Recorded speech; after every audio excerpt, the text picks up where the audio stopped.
tal a todas, a todos? ¿Cómo están? Bienvenidas, bienvenidos a este espacio, Comunidad con Daniel Serrano.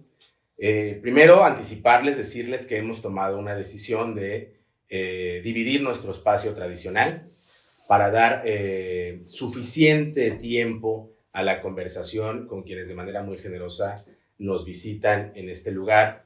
Y pues tenemos en este nuevo espacio como padrino, como quien abre, como invitado de honor a Dan Silva, y le agradecemos muchísimo que se encuentre aquí con nosotros. ¿Cómo estás? Muchas gracias, Daniel. El honor es mío. Bien. Saludos a todo tu auditorio. Muchas gracias por la invitación. Tenemos ganas de conversar contigo desde el año pasado. Tuviste ahí una situación de salud que te impidió reunirte con nosotros. Te agradecemos que se retome.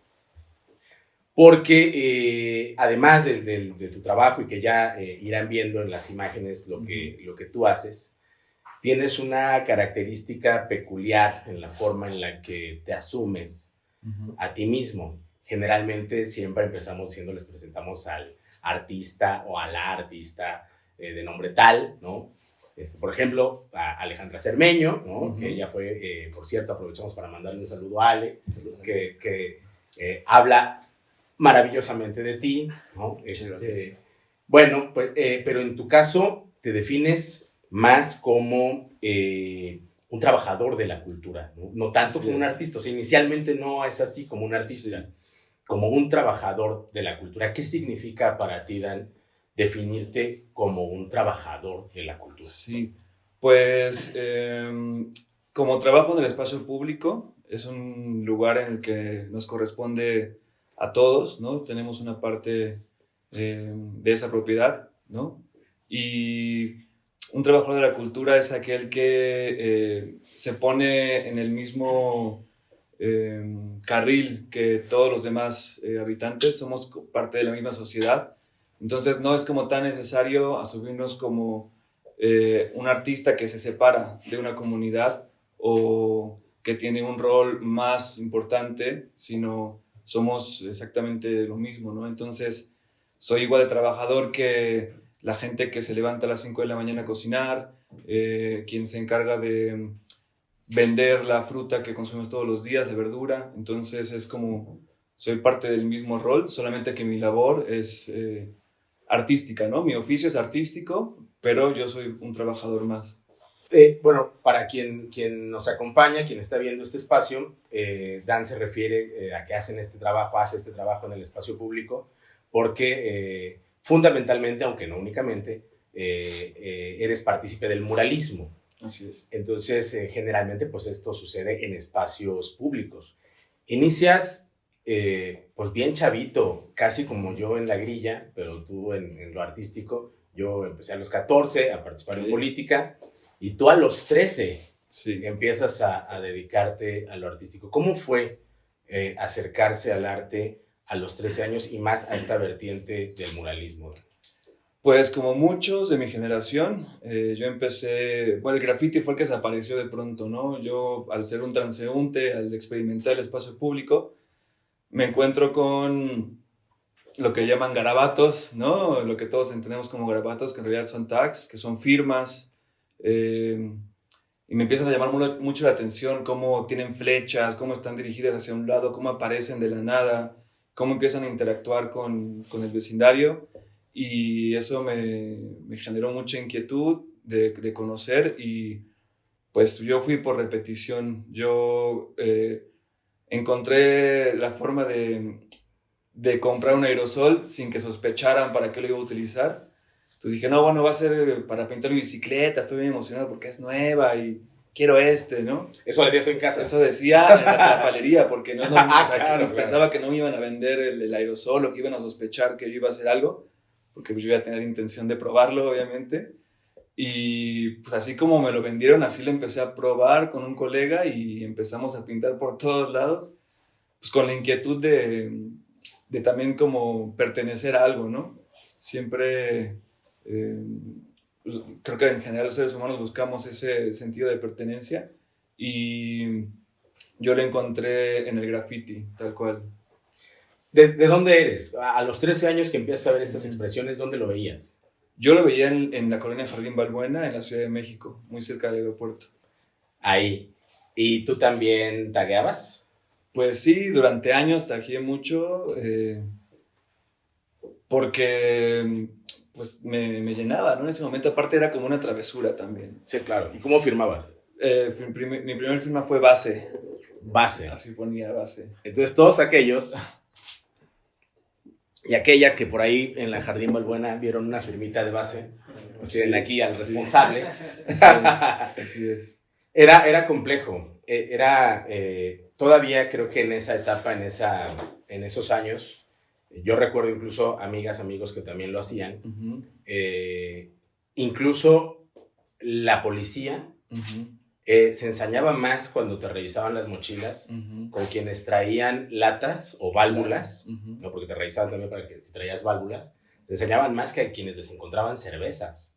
Y sí. ¿No? Y te tocó esta dinámica de persecución, de policía. Totalmente. Creo que mi punto máximo puede ser como a los 15 años, 16 años, que ya como que pues mi cuerpo ya era más adolescente, entonces ya podía correr más, ya tenía esa adrenalina de pintar en lugares más visibles, más expuesto. Entonces sí, me tocó algunas corretizas interesantes a varios kilómetros con patrullas y cerrándose y no, un peliculón. Sí. ¿Y en qué momento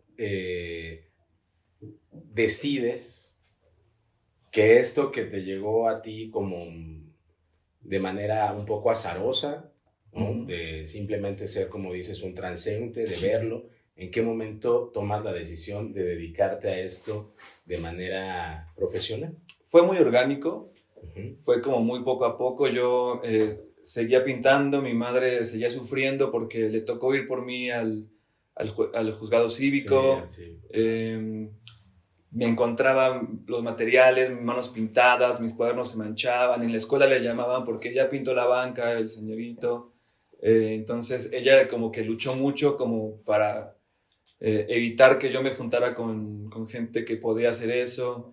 Entonces yo me aferré en la época de rebeldía, yo encontraba la manera de seguirlo haciendo y fue con el paso de los años que yo empiezo a acudir a estas fábricas abandonadas o lugares como escondidos, secretos, donde había ya una red de otros grafiteros que acudían a veces el mismo día. Entonces era interesante ver cómo una fábrica que parecía que había explotado, abandonada, destruida, de pronto tenía estos destellos de improntas juveniles, ¿no? De colores, digamos, piezas trabajadas con suficiente tiempo para dejar algo de más calidad. Y cuando me doy cuenta que puedo empezar a hacer más cosas y trabajar más en las paredes, pues obviamente pues mi interés aumentó muchísimo hasta el punto en el que llegué a cierto nivel que a la gente le podía gustar un poquito más. Y empezaba a ya pedir algunos trabajitos y veía que podía ganar algo de dinero y pues para seguir practicando, por lo menos tenía dinero para seguir comprando aerosoles porque en ese momento pues estábamos pintando todas las semanas y son materiales caros, ¿no? Dices, es un crecimiento orgánico, pero la verdad es que es un crecimiento, o fue un crecimiento también muy acelerado, o sea, es decir, en 2006... Uh-huh. ¿no? Empiezas con estas inquietudes uh-huh. Y 2011 ya participas de un ejercicio muy importante, ¿no? Uh-huh. De la organización de Indeleble. Sí. ¿No? ¿Cómo fue la experiencia de Indeleble?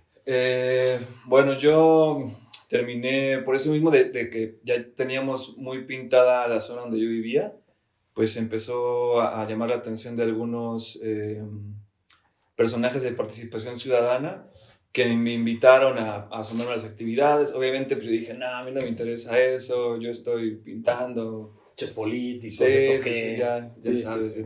Entonces, hasta que un amigo de mi mamá justo estaba ahí involucrado y me dijo, no, jálate, acá podemos también conseguir espacios y pintar. Y yo, a ver, eso sí me interesa, cómo está la onda. Y termino vinculándome en la alcaldía como en la parte de cultura juvenil, y es ahí donde traté de unir estos dos mundos, de del graffiti underground y la gestión pública. Entonces empezamos a conseguir espacios muy importantes y empezamos a hacer logísticas más elaboradas. En el 2011 hicimos nuestro primer mural monumental. Y pues entré también como a la labor vecinal sin querer y sin darme cuenta de empezar a hablar de mejoras que nos convinieran a todos, ¿no? Cuando tú pintas un edificio, pues tenía que hablar con 50 departamentos y convencerlos. Me expuse a una asamblea, ¿no? Entonces, pues los argumentos que tenía en ese momento eran unos muy, muy básicos a lo que tengo un poquito más de desarrollo ahora. Entonces, pues me di cuenta que la unión de las voluntades podían generar algo más interesante. Y así fue que hicimos el primer muro, de hecho pionero en la Ciudad de México de este mural monumental, ¿no? Como llevar al graffiti a algo un poquito más serio. ¿Dónde hicieron el primer monumental? En la unidad del ISSSTE del Metro Jardín Balbuena. ¿Es alcaldía? Venustiano Carranza. M. Carranza, tocó de Carranza. Sí, en ese momento delegación, ¿no? Sí. Ahora hay alcaldías, en aquel momento delegación. Era una etapa muy joven del trabajo con jóvenes, valga la redundancia, de la Ciudad de México. Así es. Para quienes nos ven, quizá todo el mundo asume la existencia de instancias juveniles como una cosa natural o como que siempre han estado ahí. En el caso de la ciudad, incluso siendo la Ciudad de México el centro de nuestro país, no siempre existieron las instancias juveniles o no se les daba la relevancia necesaria. Todavía en la época 2006, ¿no? No se tenía como tal, por ejemplo, un Instituto de la Juventud, ¿no? Existía una dirección, ¿no? Era la Dirección de Programas para la Juventud, la DPJ. Y después ya se crea el Instituto de la Juventud, que el primer director fue Pablo de Antuñano, y se engarzaron mucho con las áreas de participación ciudadana. Y eso da otras condiciones. Yo siempre he insistido que uno de los grandes aportes del gobierno de la Ciudad de México fue aquel, y seguramente te tocó a ti vivirlo, aquel programa en el que se empiezan a hacer conciertos masivos con el lema de "La calle es nuestra", ¿no? Y esta idea justo de que las explanadas, de que los parques, de que incluso las bardas nos pertenecían a todos y pueden generar también condiciones no solo de embellecimiento, sino también condiciones sociales de mayor tranquilidad, de mayor pacificación, se vive de manera muy evidente con quien hace mural. Se desconfía mucho del uso o del apoyo del arte para generar condiciones de pacificación. Tú has estado integrado en muchísimos proyectos. ¿Por qué no nos cuentas cómo nacen estos proyectos? ¿Cómo se desarrolla un proyecto de estas características? ¿Qué sucede primero? ¿Cómo ingresas a una comunidad? ¿Cómo es este trabajo? Y más de aquel Dan que se acercaba y que tenía esta asamblea con unos vecinos y que luego algunos son muy quisquillosos, a ahora que eres todo un trabajador cultural, ¿cómo se da este proceso? ¿Y qué experiencia has tenido de cómo cambia una comunidad?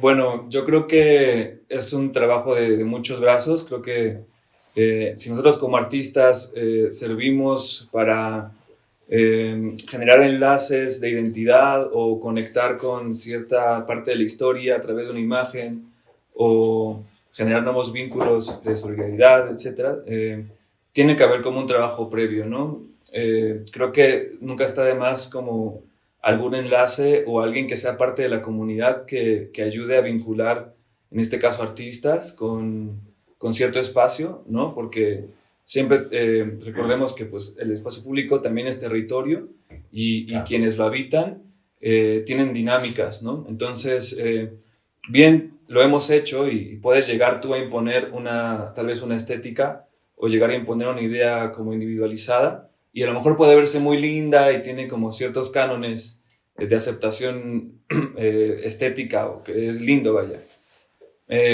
Pero no necesariamente eso va a permitir conectar o no va a permitir como un proceso vinculante, ¿no? Entonces, pues yo a partir de también viajar por América Latina, me empecé a darme cuenta que pues, todos los territorios son distintos y que enriquecer el muralismo también es cuando viene de un proceso conjunto con las comunidades, ¿no? Entonces, el acercarte a preguntar, a tener conversaciones, dan elementos para generar una estética más enriquecida y que genere identidad. Y esa identidad genera pertenencia, y esa pertenencia genera el cuidado.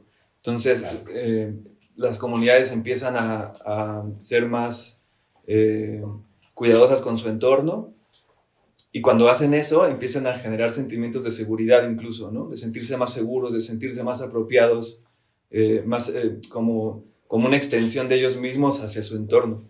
Entonces creo que sí son importantes los proyectos de arte comunitario, ¿no? Creo que también el embellecimiento es bueno, es interesante, pero cuando las comunidades tienen la oportunidad de vincularse y ser partícipes de esto, pues los resultados son incluso a largo plazo. O sea, el embellecimiento en sí mismo ayuda en la comunidad, pero el consenso sobre cómo se acerca ese embellecimiento es fundamental. Claro. Cuando tú haces este tipo de trabajo, en tus experiencias, ¿qué ha aportado la gente? No solo en términos de sumar sus manos, hay muchas fotografías de cómo la comunidad participa en el ejercicio de tus murales, sino te has encontrado donde la gente proponga la idea misma del mural, colores. ¿Cómo ha sido ese proceso? Algunos que recuerdes. Sí, es que hay muchos niveles de participación dentro de un mural, porque al final de cuentas estás en la intemperie, ¿no? Estás expuesto a la lluvia, al viento, al frío, al calor, al mismo sol. Entonces, por lo general, son trabajos de varios días en los que siempre hay gente que te abre las puertas de su casa para agarrar agua o, ¿no?, para la pintura, o te ayudan a poner la luz, ¿no? Empiezan a ver que estás haciendo un trabajo, que estás comprometiendo con su comunidad. Cada quien aporta desde donde puede, ¿no? Obviamente hay personas que tienen ideas claras de lo que les gustaría, o hay relatos a lo mejor de abuelitas, de que cómo era antes ese lugar y cómo llegó su familia ahí, y cómo se empieza a generar esa pertenencia territorial. Entonces, sí apoyan con ideas, sí apoyan con la aplicación física de la pintura, pero también creo que es muy importante la energía que sucede en la realización de los murales, ¿no? Como que ya cuando queda, es muy, muy padre que todos celebremos que ya está lista la pared, pero creo que lo más importante es como el trabajo minuto a minuto de realización y de cuestionamiento, de pláticas que se tienen durante el mural. Creo que eso también permite cierta cohesión entre vecinos incluso, ¿no? O entre gente que no se conocía, que van a la actividad y empiezan a platicar y se empiezan a dar cuenta de que hay cosas que los identifican, ¿no? O que pueden ver símbolos o elementos que les hacen sentido, aunque sean de calles distintas, ¿no? Pero se empiezan a vincular de una manera, pues, positiva. Esto, fuera de cámara, platicábamos que, no sé, ya decidirás tú si lo quieres contar o no, de una fundación, ¿no? Uh-huh. Porque no voy a decir el nombre de las empresas que participan de estas construcciones masivas de vivienda, algunas de forma hasta engañosa, prometiendo en los entornos sociales que habrá trabajo, que habrá hospitales, y a la larga resulta pues, que ni trabajo, que ni hospitales, y quizá no se sabe, o mucha gente no sabe, que algunas de estas empresas alimentan artificialmente de luz eléctrica estos fraccionamientos, alimentan artificialmente de agua, y de repente empiezan a irse. Y cuando se van, pues se van con sus plantas generadoras de energía, y cuando se van, se llevan sus pipas de agua, y empieza a haber una descomposición en este tipo de fraccionamientos, porque técnicamente son comunidades artificiales. En las regiones más de pueblos o de colonias muy populares con gran arraigo, pues te conoces, pero cuando llegas a vivir a un fraccionamiento de estas características, el grueso es que nadie es de ahí y todos tienen una Sí. historia distinta. Totalmente. Y entonces ingresan algunas fundaciones, sé que tienes experiencia en alguna de ellas, yo tuve también experiencia en alguna, para hacer trabajo comunitario y tratar de generar de manera muy rápida, de catalizar un proceso de generar una comunidad. Porque esa comunidad en breve se tendrá que enfrentar a gestionar ante autoridades la luz eléctrica que se llevaron, el agua que se llevaron, cómo les recogen la basura, una serie de cosas que son complejas y si no conoces a tu entorno, es muy difícil que te organices. Te tocó participar de este ejercicio, ¿notaste un cambio a partir del ingreso a hacer trabajo artístico con la catalización de generar comunidades? Sí, yo también, bueno, creo que el arte y los procesos de muralismo sí cumplen una función que más bien es de empoderamiento, de iniciativas que las comunidades ya lleven a cabo, ¿no? O sea, si llegas a pintar un mural en unas condiciones donde la comunidad tiene problemas para su subsistencia diaria, en la infraestructura básica, creo que va a ser muy difícil que puedan estar contigo en un mural y Claro. que puedan tener el tiempo de dejar de pensar en sus problemas para atenderte o para permitirte entrar o lo que sea. Y entonces el mural tiene que tener pasar a un segundo plano, ¿no? O sea, primero hay que resolver ciertas situaciones que pueden ser complejas y tardar un tiempo, y cuando existen esas voluntades trabajando para conseguir algo o para organizarse, ahí puede entrar el muralismo, pero tiene que ser una vez que ya hay una organización o ya hay como un trabajo previo para que entonces el mural pueda terminar de amarrar pues sus propios procesos, ¿no? Claro. Y después, ¿qué te dio por irte del país? Estuviste en Argentina, 2 años, en Buenos Aires, Sí. particularmente. Bueno, ahí me fui por una corazonada. Ok. ¿Corazonada de que allá iba a haber chamba o corazonada No. siguiendo a tu corazón en lógica amorosa? Siguiendo a mi corazón en la ilógica del amor, ¿no? Sí, yo me fui estuve primero intermitente, hasta que me dije, bueno, tengo que estar una temporada más larga, y pues me fui como sin pensar, también como con un poco de ganas de refrescarme y de aprender. Ya había viajado antes, pero nunca una temporada tan larga, ¿no? Como pequeños viajes nada más. Sí. Entonces, pues muy interesante justo ahí fue cuando más me di cuenta de que soy muy mexicano, ¿no? Porque a veces en ese momento pues tenía como 27 años, ¿no? Entonces, yo me senté como muy, muy chavo, que pertenecía a una vanguardia, como incluso, pues de tal vez moda o cultural, o como me senté parte del mundo, y no me daba cuenta de que yo ya venía de un contexto que es México, y que ese México es muy particular, ¿no? Entonces, al verme en la diferencia, encontré como mi raíz, ¿no? Mis núcleos, las cosas que me hacían pensar de una manera, situaciones que me limitaban, otras que me expandían, ¿no? En fin, o sea, me di cuenta de que soy muy mexicano, de que tengo muy arraigada mi cultura, y que prácticamente soy un nopal a donde quiera que vaya, ¿no? ¿En qué parte estuviste? ¿Dónde vivías? En el barrio de La Floresta se llama, en Buenos Aires. Ya. Sí. Y una vida cultural también poderosa. Sí, porque Argentina, bueno, Y pues... de fiesta también. Sí, mucha fiesta, muy, muy, muy chida. Mucha gente de mi edad. Y bien, bien interesante experimentar la cultura tan... ¿Cómo podré llamarlo?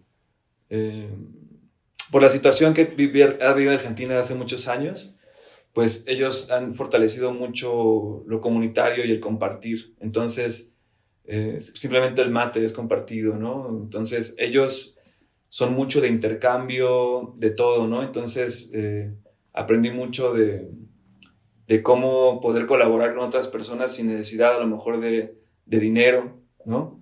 Sino compartir servicios o intercambiar objetos de reuso. Muy fuerte, muy chido porque es a nivel cultural, ¿no? Entonces funciona en la música, en los centros culturales que ellos tienen, o muchos de ellos han sido como tomados por la propia comunidad y en algunos de ellos sucedieron cosas muy fuertes, ¿no? Por ejemplo, me tocó colaborar con un mural en un lugar que se llama el Corralón de Floresta, donde allí habían asesinado a jóvenes la policía durante el proceso de dictadura y después de eso la comunidad lo tomó y empezó a hacer actividades culturales, ¿no? Y obviamente pues como con el recuerdo de estos chicos. Y me encontré muchos lugares así en todo Buenos Aires. Y encuentras de alguna forma, porque no solo has estado en Buenos Aires, encuentras un hilo conductor o encuentras ciertas características, similitudes. Buenos Aires, bueno, Argentina es un país políticamente muy activo y además de ir de polo a polo de manera muy rápida, con procesos de devaluación de la moneda que son dramáticos. Triste, sí. ¿Encuentras similitudes en los procesos comunitarios en Latinoamérica y qué diferencia le has encontrado con respecto a México? Sí, interesante. Creo que son territorios muy diferentes. Yo lo que me doy cuenta es que también nosotros nos conecta esta herencia cultural de cientos de años, ¿no? Con todo el México precolombino y eso como que sí nos arraiga mucho. Creo que, por ejemplo, el caso de Argentina es como una mentalidad un poco más, pues más moderna, más de procesos más recientes, ¿no? Y se nota. Entonces, creo que ellos tienen otras necesidades y México tiene pues una herencia que a veces es como también un poco dolorosa y que viene más como de un tema más esclavista, ¿no? Hasta estos tiempos, que hay comunidades que siguen luchando un poco con ese tipo de pasado y discriminación. Entonces, las necesidades son muy distintas en México que en Argentina, ¿no? O por ejemplo, Perú, creo que también es un poco más parecido a México, porque tiene asentamientos muy similares, porque también tienen este pasado. Entonces, creo que ellos tienen esa necesidad más cercana de cultura. ¿Cómo puedo decir? También en Argentina creo que como son mucho menos, en la ciudad son 4 millones, entonces tienen cosas más solucionadas, ¿no? Por ejemplo, tienen educación muy buena, casi todos van a la escuela, los hospitales funcionan muy bien, todos tienen eso cubierto. Entonces, cada territorio responde a necesidades diferentes. Generalmente, desde el país a veces se es muy injusto hasta para juzgarnos a nosotros mismos, ¿no? En la parte de nuestros procesos políticos, sociales, muchas veces se tiende a decir, pero ¿por qué en Uruguay se han logrado tener mayor estabilidad, un desarrollo de un polo de izquierda? Y pasa esto que dices, es, pues, sí, porque Uruguay pues, para nosotros es Nesa, ¿no? O sea, chiquitito. Sí. Y en un país como el nuestro, que además es tan diverso, donde ahora medio nos empezamos a comunicar, pero hablar a la gente del sureste de nuestro país, ¿no? De forma tan arraigada con el México profundo, con las actitudes a veces en términos culturales tan influidas por Norteamérica de nuestro sector del norte, era bien complicado. O sea, a nosotros nos cuesta mucho más avanzar y ser mucho más homogéneos, ¿no? Incluso en el trabajo comunitario o como identificamos que se debería hacer trabajo comunitario. ¿Qué parte de lo que propones o generalmente plasmas en los murales ha influido esta visión de lo comunitario? ¿Cuáles son los temas que plasmas tú en el mural? ¿Tienes una inclinación particular? ¿Cómo llega a ti? ¿En qué momento dices, en este muro voy a hacer tal cosa? Sí, pues tiene que ver con habitarlo un rato, estar como muy presente en su cotidianidad. Por lo general, el tema se va desarrollando conforme vamos platicando con la gente. Tiene mucho que ver con sus memorias. Platico con gente de todas las edades, ¿no? Desde la gente ya mayor que me cuenta cómo llegaron. Muchas de esas comunidades han construido ellos mismos sus casas, ¿no? Son asentamientos más o menos irregulares. Entonces, la historia de la biodiversidad también del lugar.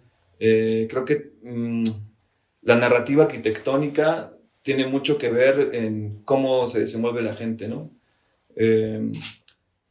Entonces, los temas van saliendo con las inquietudes y cosas en común que vamos viendo, ¿no? Pues como ir tejiendo varias telas, ¿no? Y la unión de los vínculos es lo que terminamos transformando en imágenes. Obviamente, pues los niños tienen totalmente otra película y a ellos se les incorpora de otra manera más didáctica, porque también es importante su voz, ¿no? Cosas que nos hemos dado cuenta también es que los lugares que van a ser intervenidos tienen la capacidad de cambiar las dinámicas, porque se vuelven espacios de contemplación, ¿no? No nada más de paso. Entonces, cuando la gente ve que los elementos que platicaron contigo están plasmados y platican de ello, generan más alianza entre las comunidades, ¿no? Un sentido de apropiación del espacio público. Así es. Que es uno de los grandes objetivos del trabajo comunitario, al que poco se le apuesta. Hay una vertiente, digamos, del sector de quien se dedica a la administración o al ejercicio del poder público, que desconfían mucho de este trabajo y que si hay un parque, ¿no?, que se dice que ahí asaltan y piensan que se resuelve solo cambiando las luminarias, ¿no? Y cuando se da una intervención de estas características, la gente se apropia del lugar, comienza a defenderlo simbólicamente, y la defensa simbólica del lugar es habitarlo. Sí, es decir, es salir y realizar este ejercicio que para muchos podría ser como cualquier cosa, pero es contemplarlo. El hecho de contemplarlo es la defensa misma del lugar. Claro. Y entonces quienes tradicionalmente ahí delinquían, lo hacen en otro lugar. Es decir, no quiere decir que sea la única herramienta.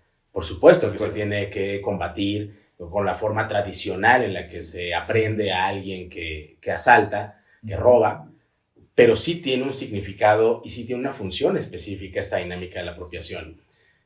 En todo esto que has realizado, ¿qué tanta sensibilidad has percibido de los gobiernos en general? No le pongamos símbolos, pero en general, ¿qué tan sensibles, qué tan dispuestos están las y los gobernantes con los que te ha tocado estar cercano a entender este modelo de intervención, de apropiación del espacio público? Bueno, obviamente que también el arte público, el arte callejero, a veces se utiliza mucho como su herramienta política, ¿no? Entonces tú puedes iluminar un callejón y ponerle un mural bien bonito, pero si no hay esta integración comunitaria, si no hubo consenso, es como cuando maquillas un moretón, ¿no? O sea, como hay una problemática que estás tapando por encimita, ¿no? Y muchas veces algunas administraciones prefieren como que, bueno, ya que digan que hicimos algo lindo aquí, que trabajamos y ya listo, ya quedó, vámonos al que sigue, ¿no? No se dan el tiempo como de entender que el tejido social tiene muchas capas, ¿no? Y que hay que vincular a gente que tenga ciertos compromisos, ¿no? Como para que se pueda llevar a cabo una transformación a un nivel, ¿no? O comenzar con ese tipo de transformaciones. mi experiencia ha sido más de que los gobiernos intentan tapar el sol con un dedo, ¿no? Quieren que quede bonito, hacer la inauguración, aplaudir, tomarse fotos y chao. Nos vemos luego, ¿no? Incluso hasta designarles las bardas, ¿no? Claro. O sea, ahí hay un corredor con 5 bardas de 2x2 cada una. Sí. Pues a ver, tráiganse a 5 y ahí que Sí, pinten y sí. sáquenles unas fotos y Que termina por no suceder nada. Claro, muchas veces también. ¿No? Sí. En general, tu balance sería más positivo que negativo, el trabajo con gobiernos, o todavía tenemos más balance de negativo que positivo. Bueno, es difícil trabajar. No quemes a nadie, no quemes a nadie. O si quieres, sí. No, tampoco nos enojamos. Creo que a nivel alcaldía tienen como muchos vicios, ¿no? Como sí. desde los recursos, ¿no? Cómo los distribuyen. Y también como que siempre lo hacen como con un fin electoral, sí, más que como por un beneficio realmente para la comunidad, ¿no? Como activar un ejercicio cultural que pueda tener beneficios para la gente en su sí, día a día, ¿no? Sí. Entonces, sin embargo, también veo que están en eso, ¿no? Por ejemplo, en la Ciudad de México, están tratando de pulir esos procesos, están apoyando ahora a muchos artistas, hay un montón de murales que también siento que eso es como la consolidación de la lucha de muchas personas como yo durante muchos años que se aferraron al graffiti, al mural, a hacerlo bien y de alguna forma entre la sociedad se empezó también a aceptar más y a decir, bueno, ya entiendo que ya no eres un delincuente, lo que tú haces está bueno, me gusta y se empieza a consolidar un lenguaje un poco más común. Creo que ahí va. Falta mucho trabajo y no es lo mismo hacer murales en avenidas rápidas que en las paredes de barrio donde ocurren otras cosas, ¿no? Claro. Es como que una escala macro de vía rápida de movilidad que decora, que está linda, pero falta mucho trabajo en las comunidades, ¿no? Al interior de las colonias. En el trabajo que realizas, en los trabajos que has realizado, hay una presencia importante de niñas y de niños. Uh-huh. ¿Tú sientes que habría sido distinto tu acercamiento si desde más pequeño hubieses tenido otro tipo de acceso al mundo del arte? Si sientes que hubiera sido un proceso distinto el tuyo, seguramente estarías en esto mismo, ¿no? Es muy interesante esa pregunta porque somos como el país del muralismo y creo que ahora son los 101 años y se celebra con bombo y platillo en varias instituciones o incluso a nivel mundial, pues fue la primera vez que el arte mexicano estuvo en boca de todos, ¿no? Uh-huh. Sin embargo, en las escuelas de arte el muralismo se toca como un momento histórico muy pequeñito, a pesar de que fue el boom más intenso que ha tenido México en cuanto al arte. ¿Por qué no se da en las escuelas? ¿Por qué no se profundiza la técnica, los alcances comunicativos del mural? Creo que hubiera sido muy interesante que de niños hubiéramos tenido el derecho, la garantía del derecho a la cultura, al arte, ¿no? No nada más como una actividad que es una materia, artes plásticas que te incluyen todo, que está chido, que yo agradezco a mi maestro de la primaria, Alfredo, que ya en paz descanse, me enseñó mucho a trabajar con crayola y nos contaba historias y lloraba y era un personaje muy intenso. Creo que debería de haber más opciones y hoy en día también pues hay crisis a diferentes niveles y hay muchos niños y niñas que son muy latosos y tienen muchísima energía y muchas veces los quieren como siéntate, cállate, haz tu tarea y no los encausan para que puedan como terminar de amplificarse, ¿no? Y creo que el arte puede ayudar muchísimo a los papás y obviamente a los hijos a pues, desenvolverse, ¿no? A apoyar su crecimiento y su desarrollo, ¿no? Creo que debería de haber más programas enfocados a eso.